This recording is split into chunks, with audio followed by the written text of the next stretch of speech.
श्री कृष्णा मित्रों, मैं प्रियंका स्वागत करती हूँ आपका जीवन और आध्यात्म में। मित्रों, आज कहानी है बहू जैसा प्यार। संगीता की सास ने उसे ये क्यों कहा कि वो उसे बेटी जैसा नहीं बहू जैसा ही प्यार देगी। उनके इस बात का संगीता पर क्या असर हुआ? क्या मैं आपको मम्मी कहकर बुला सकती हूँ? काश ऐसी सास भगवान सभी को दे। संगीता, मैं तुम्हें यह नहीं कहूँगी कि मैं तुम्हें बहू नहीं बेटी ही मानूंगी। बेटी बेटी होती है और बहू बहू होती है। मैं तुम्हें बेटी जैसा प्यार नहीं दूंगी, मैं तुम्हें बहू जैसा प्यार दूंगी। रह रहकर होने वाले सास के ये जो शब्द थे, ये जो है संगीता के दिमाग में बिल्कुल हथौड़े के जैसे वार कर रहे थे। यानी कि बार बार उस बात को याद कर रही थी वो।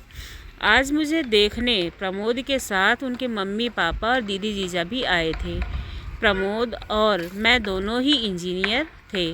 प्रमोद की जॉब बॉम्बे में थी और मेरी जो है वो बेंगलोर में थी। प्रमोद मेरी जी हैं उनके दूर के रिश्तेदार में से कोई लगते थे, बुआ जी और फूफा जी। प्रमोद की और उनके परिवार की जो तारीफ़ करते हुए थकते भी नहीं थे। यानी कि काफ़ी दिनों से वो उनको जानते थे और उनके बारे में उनसे बातें किया करते थे। प्रमोद के मम्मी की तो बुआ जी इतनी तारीफ़ करती थी कि जैसे वो खुद ही इंजीनियर है। पति और बेटे दोनों इंजीनियर थे, तो जाहिर है कि पैसों की तो कोई कमी होगी नहीं घर में। यानी कि जो लड़का था और उसके जो पिताजी थे दोनों ही इंजीनियर थे, लेकिन घमंड नाम की कोई चीज़ नहीं थी उनके पास। यानी कि बहुत सारे लोग होते हैं जिनके पास पैसा होता है फिर भी वो घमंड करते हैं, तो जो ये परिवार था इन लोगों को घमंड नहीं था पैसों का। लड़ाई झगड़ा करना तो इन्हें आता ही नहीं था। उलट उनकी हमेशा कोशिश यही रहा करती थी कि उनकी वजह से कोई भी इंसान हो उसका दिल ना दुखे।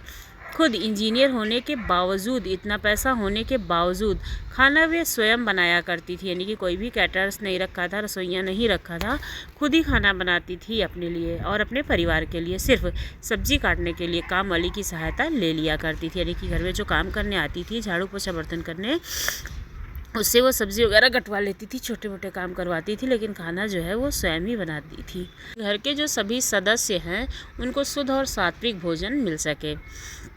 इतनी तारीफ़ सुनकर मुझे मन ही मन लग रहा था कि यदि यह संबंध हो जाता तो मैं अपने आप को बहुत खुशनसीब समझूंगी। क्योंकि कहा जाता है कि न पति पत्नी के गुण नहीं मिलते तो चलता है, लेकिन सास के गुण जरूर मिलने चाहिए बहू से, तभी वैवाहिक जीवन सुखी रहता है। यानी कि जब सास बहू में पड़ती है तो वैवाहिक जीवन काफ़ी सुखी रहता है। यही सोचकर मैं मन ही मन खुश हो रही थी कि मुझे बहुत अच्छी सास मिलने वाली है। लेकिन आज जब उन्होंने बहू जैसा प्यार देने की बात कही तो बात किसी के भी समझ में नहीं आ रही थी कि वो कहना क्या चाहती हैं, उनके कहने का क्या मतलब है। आज तक सभी ने यही सुना था कि जो हर सास होती है, मतलब जो सास देखने आती है या सास बन जाती है, वो ऐसी ही कहती हैं कि तुम मेरी बेटी हो, बहू नहीं हो, मैं तुम्हें बेटी जैसा ही प्यार दूंगी। लेकिन यहाँ तो उल्टा ही हो रहा था। ये जो सासू माँ है वो कह रही थी कि मैं बहू जैसा प्यार करूँगी, बेटी जैसा नहीं करूँगी। घर में सभी को आशंका हो रही थी कि कहीं वे शादी के बाद फिल्मों वाली ललिता पवार टाइप की सास ना बन जाए। यानी कि कहीं वो ऐसी सास ना बने जिससे उनकी लड़की को तकलीफ़ हो जाए, यानी कि उसके साथ बुरा व्यवहार ना करें। यदि ऐसा हुआ तो मेरा क्या होगा। लेकिन सिर्फ एक बात को नज़रअंदाज किया जाए तो बाकी की जो बातें थीं, जो बातें वो कर रही थी, बोल रही थी, वो अच्छी होने के साथ साथ घर के सभी सदस्यों को भी अच्छा लग रहा था कि वो बातें जो है वो अच्छी बोल रही हैं। ये रिश्ता हो जाना चाहिए और आखिरकार शादी तय ही हो गई। मेरी शादी तो हो गई, लेकिन दिमाग में हर वक्त मम्मी जी के शब्द जो है वो बहू जैसा प्यार दूंगी वो हमारे कानों में चुभ रहे थे। मतलब बार बार वो जो शब्द थे वो गूंजते थे, क्योंकि उसको डर लग रहा था कि कहीं जो है उसकी जो सास है वो उसके साथ में बुरा सलूक ना करे, उसको तकलीफ़ ना हो।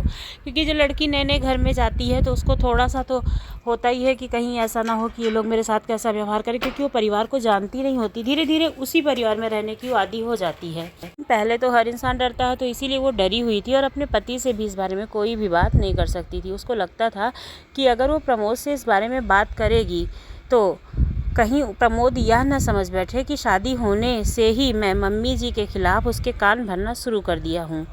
इसलिए मैं मन ही मन फैसला ली कि मैं अपना हर काम परफेक्टली करूँगी कि मम्मी जी को शिकायत का कोई भी ऐसा मौका ना मिले।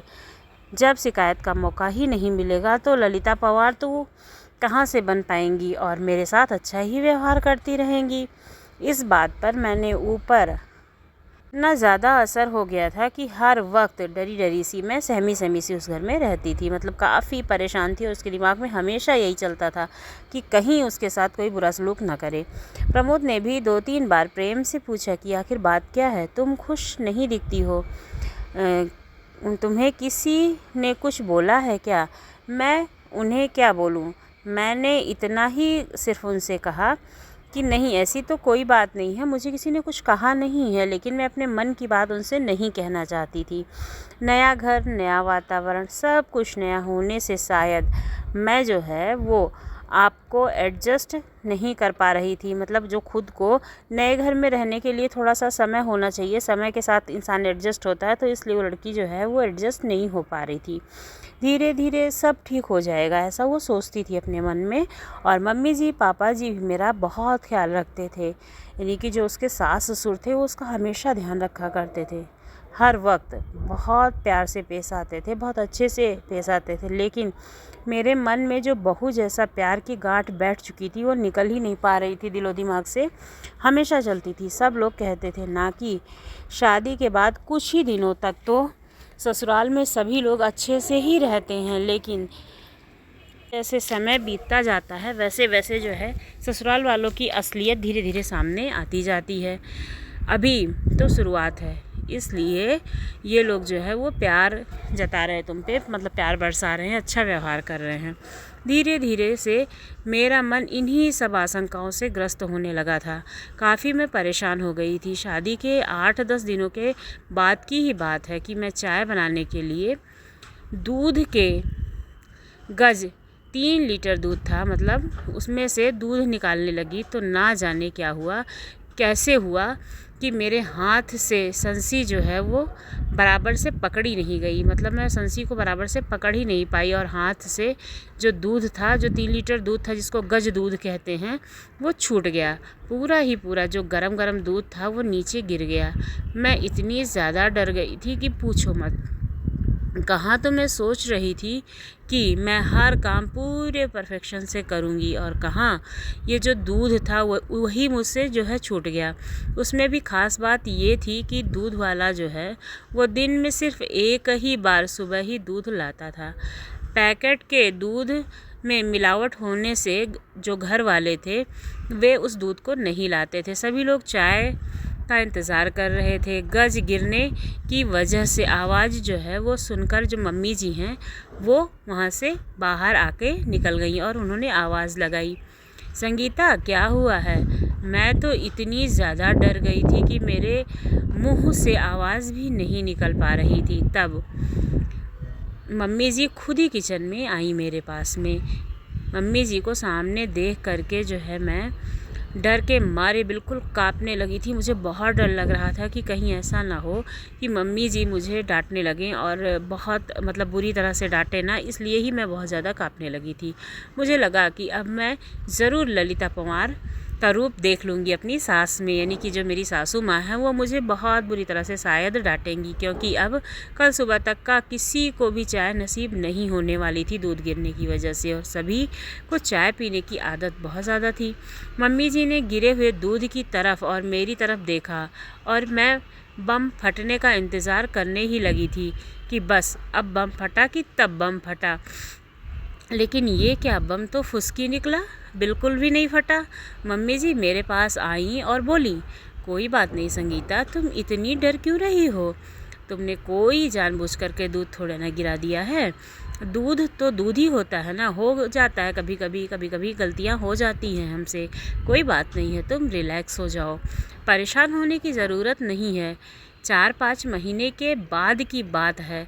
सभी को पालक पनीर की सब्ज़ी जो है वो काफ़ी पसंद थी। जब हमारी शादी को 4-5 महीने बीत गए तो हमें पता चला कि जो सभी लोग हैं घर के उनको पनीर पालक की सब्ज़ी जो है बहुत ज़्यादा पसंद है। आज रविवार की सभी की छुट्टी भी होने वाली थी। पालक पनीर की सब्ज़ी बनाने का तय हो गया था परिवार में। सब लोग खाना खाने बैठे तो जैसे ही इन्होंने पहला कौर मुंह में लिया तो बहुत बुरा मुंह बनाया और एक घूंट पानी पी करके बोले कि आज सब्ज़ी में नमक डाला है कि नमक में सब्ज़ी डाली है। आज डबल नमक है सब्ज़ी में। मुझे तो काटो खून नहीं डर के मारे। हे भगवान, अब ज़रूर मम्मी जी अपना बहू वाला प्यार दिखाएंगी, कहेंगे।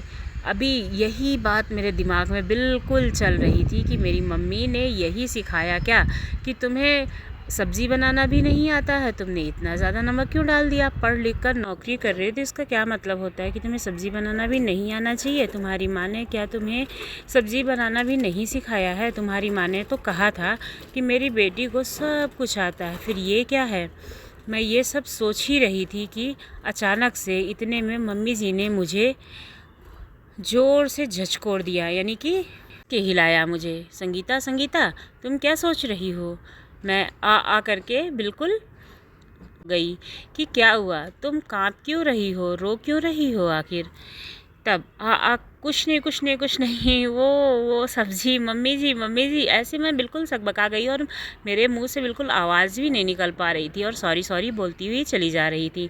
ना मालूम आज कैसे क्या डबल नमक हो गया क्या। अब सब लोग खाना कैसे खाएंगे। फूल गोभी की सब्ज़ी, दाल, चटनी और अचार भी तो है ना साथ में खाने में, सब खा लेंगे उसी से। तू घबरा मत, लेकिन आगे से सब्ज़ी बनाते वक्त हमेशा थोड़ा सा ख्याल रखा करो कि कितनी चीज़ें क्या हुई हैं क्या नहीं हुई हैं, ऐसा सासू माँ ने कहा। दोपहर में जब मैं और मम्मी जी अकेले थे तब वो बोली कि शादी हुई है तभी से मैं देख रही हूँ कि तुम जो है वो फ्री नहीं लग पा रही हो यहाँ पे, मतलब खुल के जी नहीं पा रही हो। ऐसा लगता है कि जैसे कोई बात हो, कोई मतलब डरी डरी लग रही हो। आखिर बात क्या है, तुम्हारे दिल में कुछ बात चल रही है क्या। अगर तुमको कुछ परेशानी हो रही है, कुछ तुमको बात परेशान कर रही है तो तुम मुझे बता सकती हो।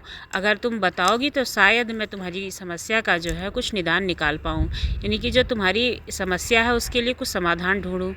यहाँ तुम्हारी मम्मी नहीं है लेकिन मैं तो हूँ ना, तुम मुझसे अपने मन की हर एक बात कह सकती हो। उसने इतने प्रेम से बोलने पर मैं अपने आप को रोक ही नहीं पा रही थी कि मैं क्या करूं और मैं रोने लगी। उन्होंने मुझे अपने बाहों में भर लिया। अब बता क्या बात है ना मम्मी जी, जब आप मुझे देखने के लिए आई थी मेरे घर में तो आपने कहा था ना कि आप मुझे बेटी जैसा नहीं बहू के जैसा प्यार दोगी। हाँ कहा तो था मैंने। बहू जैसा भी कोई प्यार होता है क्या। बहू की जो छोटी से छोटी गलती पर भी उसे इतना पर जो है प्रताड़ित किया जाता है कि मानो उससे बहुत बड़ा सा गुनाह हो गया हो। मुझे इसलिए जो है मुझे लगा कि आप मेरी जो छोटी से छोटी गलती होगी, कोई भी गलती होगी, तो उस पर आप बड़ा सा महाभारत रचेंगी, इनको मेरे खिलाफ़ भड़काएंगी। यही सोच के जो चलते मैं हर वक्त डरी रहती हूँ कि कहीं मुझे जो है कोई बुरा भला ना कहे और मेरे से कोई गलती ना हो जाए, मुझसे कोई नाराज़ ना हो जाए। मुझ पर नाराज़ होने का आपको कोई मौका नहीं मिलना चाहिए। यही मेरे दिमाग में पूरे टाइम चलता रहता है। सच बताऊँ तो आज तक मुझसे जो भी गलतियाँ हुई हैं वो इसी घबराहट के ही चलते हुई हैं, जो मेरे मन में हमेशा ये वेदना चलती रहती है कि कहीं मेरे साथ कोई बुरा सलूक ना करे या फिर कोई भी मेरी छोटी सी गलती को बड़ी ना बना ले। और आपने जो कहा था कि मैं बहू जैसा प्यार करूँगी, वही सारी घबराहट मेरे दिलो दिमाग में हमेशा रहती है। लेकिन एक बात समझ में ही नहीं आई, बहू जैसा प्यार करूँगी ऐसा कहने पर भी आपने आज तक अपना सासूपना तो दिखाया ही नहीं, मुझे डांटा भी नहीं। फिर आपने ऐसा क्यों कहा था कि आप बहू जैसा प्यार करोगी। अरे पगली, मुझे नहीं पता था कि तू मेरी सादी सी बात को इतना दिल पर लगा लेगी। एक बात बता, क्या कभी तूने किसी माँ को अपनी बेटी से यह कहते हुए सुना है कि वो उसे बहू जैसा प्यार करेगी। नहीं ना। कभी नहीं सुना होगा। जब हम बेटी को बहू जैसा प्यार नहीं करते हैं तो बहू को बेटी जैसा प्यार क्यों करें?